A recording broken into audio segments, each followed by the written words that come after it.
You've just seen some pictures of Macintosh. Now I'd like to show you Macintosh in person.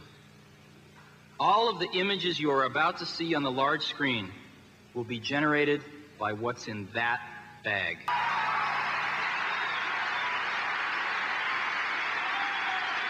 Selamat datang di list baru Atmo Production, di mana kita akan membahas berbagai macam teknologi. Pada kesempatan kali ini kita akan membahas komputer. Jika kalian menanyakan siapa penemu komputer pertama kali, akan menjadi pertanyaan yang sulit untuk bisa dijawab dengan nama tunggal. Karena sepanjang sejarah banyak orang yang menciptakan perangkat yang membantu pengembangan mesin ini. Pada tahun 1822, awal mula hanya digunakan sebagai alat penghitung cepat yang disebut dengan the French engine. Definisi komputer adalah alat yang dipakai untuk mengolah data dengan prosedur yang telah dirumuskan. Kata komputer pada awalnya diperuntukkan untuk menggambarkan orang yang pekerjaannya melakukan penghitungan aritmatika. Lalu pada tahun 1833, Charles Babbage mengembangkan the French engine dengan konsep yang lebih mendalam dan umum. Sehingga mesin inilah yang pertama kali dikenal sebagai General Post Digital Computer, yang disebut juga sebagai Analytical Engine. Terus siapa penemu komputer modern? Perkenalkan Alan Turing, seorang peneliti matematika dan komputer, sekaligus pahlawan perang bagi Inggris. Ya, pahlawan perang bagi Inggris. Pertanyaan, bagaimana peneliti matematika dan komputer bisa menjadi pahlawan perang bagi Inggris? Dia adalah orang yang pertama yang berpikir menggunakan komputer untuk berbagai keperluan. Alan Turing memang sosok yang sangat berpengaruh dalam perkembangan komputer modern. Tahun 1930, ia berhasil membuat mesin yang bernama Turing Machine. Itu digambarkan dengan epik di sebuah film Imitation Game, dengan film based on true story yang diperankan dengan sangat bagus oleh Benedict. Tapi di beberapa part di film ini mendapatkan kritikan dari sejarawan dan pencinta film yang mendapatkan perbedaan dari kisah sebenarnya. Ya, saya tidak akan membahas apa saja perbedaan film ini dengan sejarah sebenarnya. Tapi kalian akan mengetahui bagaimana gambaran seorang peneliti matematika dan komputer bisa memenangkan sebuah peperangan di Perang Dunia Kedua, hingga pada akhirnya dia mempunyai sebuah pemikiran yang menjadi sebuah quote. Otak dilawan dengan otak, mesin dilawan atau ditaklukkan pun dengan mesin. Kayaknya tidak lengkap tidak membahas film ini. Mungkin ini menjadi spoiler dari Imitation Game. Jika kalian mau skip ke pembahasan selanjutnya, bisa cek di kolom deskripsi untuk menghindari spoiler dari film ini. Jika kalian masih di bagian ini, kalian tidak keberatan saya membahas film ini. Seperti yang tercatat di buku pelajaran sejarah, pada tahun 1939, terjadi Perang Dunia Kedua antara Jerman dan Sekutu. Alan Turing ikut bergabung dalam misi rahasia oleh kerajaan Inggris. Alan Turing yang juga seorang lulusan Universitas Cambridge, sangat gemar dalam hal memecahkan kode-kode rahasia yang telah ditekuninya sejak remaja. Misi rahasia untuk memenangkan peperangan adalah dengan memecahkan kode rahasia dari Enigma, alat komunikasi Jerman. Enigma mengirimkan pesan melalui gelombang radio yang bisa didengarkan oleh semua orang yang mempunyai alat penangkap gelombang. Namun semua pesan yang terdengar tidak bermakna apa-apa karena telah dienkripsi. Misi dalam memecahkan Enigma dengan membentuk kelompok dengan orang-orang jenius di dalamnya. Salah satunya Alexander, pemenang kejuaraan catur nasional sebagai ketua tim. 159 juta miliar triliun kombinasi pengaturan Enigma. Menjadi Enigma adalah salah satu teknologi tercanggih dan sulit dipecahkan pada saat itu. Yang menjadikannya hal yang mustahil untuk memecahkan pengaturan Enigma adalah mereka harus mencoba satu persatu pengaturan Enigma.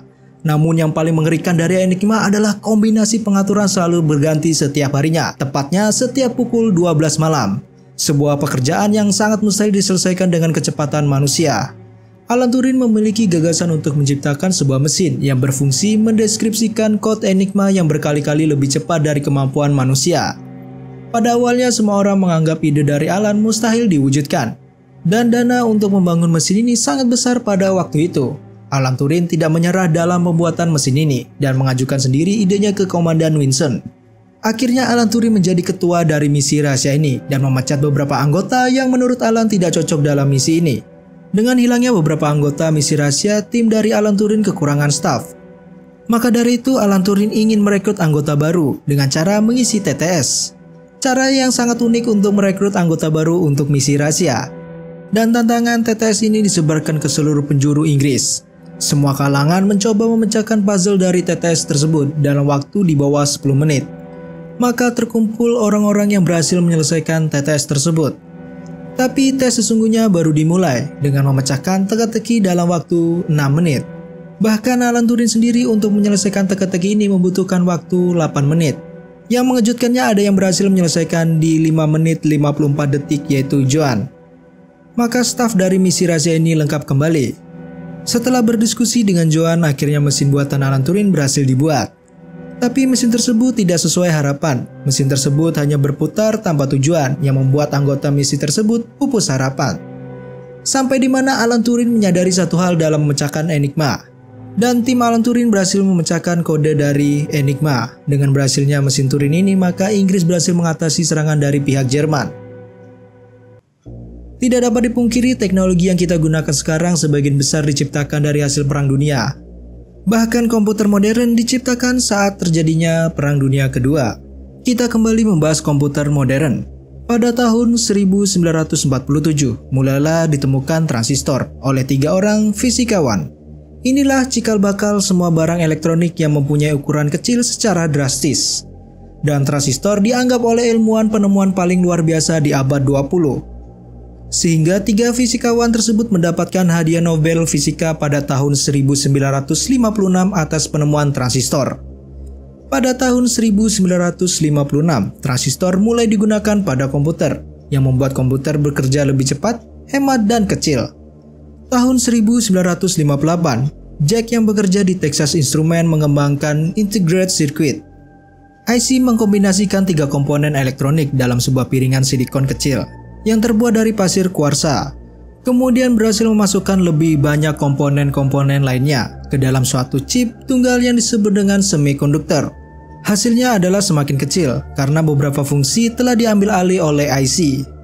Pada akhirnya ditemukanlah prosesor yang ditemukan pada tanggal 15 November 1971 oleh produsen chip Intel dengan seri Intel 4004 dengan CPU 4 bit. Merupakan mikroprosesor chip tunggal pertama di dunia. Sirkuit Intel 4004 ini dibuat dari 2300 transistor. Dan pada tahun berikutnya diikuti oleh mikroprosesor 8 bit pertama yaitu Intel 8008 dengan 3300 transistor dan Intel 404 perbaikan dari 4004. Hingga akhirnya Intel melepas CPU yang memulai revolusi mikrokomputer Intel 8080. Dirilis pada April 1974 dan berjalan pada 2 MHz. Hingga sampai sekarang perkembangan komputer sangat maju setiap tahunnya.